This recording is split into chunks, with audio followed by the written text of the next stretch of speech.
내부 감찰 제도를 쇄신하고 강도 높은 유착비리 근절 대책을 시행하는 등 투명하고 청렴한 경찰상 확립을 위해 노력하고 있습니다. 현장 활력 회의를 정리하여 내부 소통을 강화하고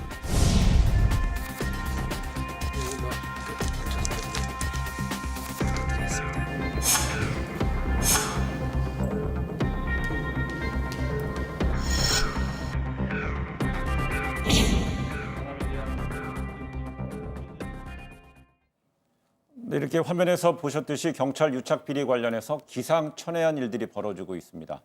이 경찰 비리 경찰 공소장에 어떤 내용들이 있는지 좀 주목해 보면 관심이 있을까요?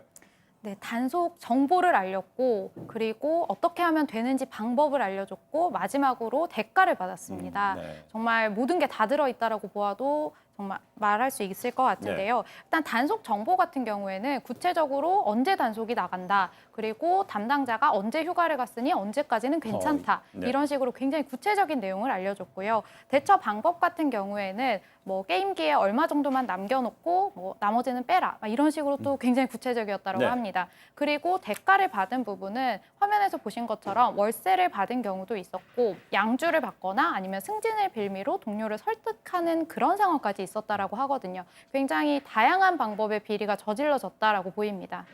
그 공소장에 보면은요, 뭐 형님, 뭐 인사 이런 뭐 낯선 용어, 친근한 용어인가요, 낯선 용어인가요?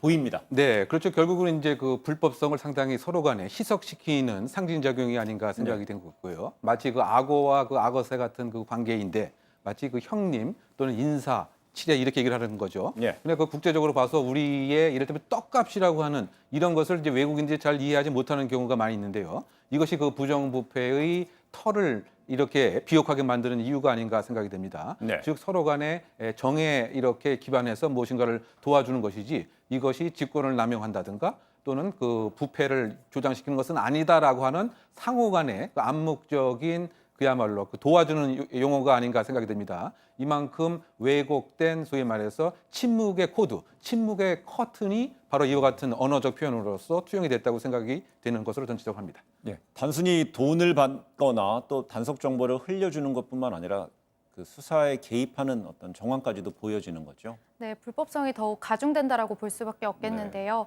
울산의 한 경찰이었습니다. 자신과 관계가 있는 주지 스님에게 이 주지 스님의 경우 지인의 돈을 갚지 않아서 지금 고소가 된 그런 사건이었는데요. 네. 이게 보시를 받은 것이라고 하면 된다라고 이야기를 한 후에 자신이 있는 경찰서로 촉탁을 해서 자신이 이것을 처리를 하겠다라고 이야기를 했고요.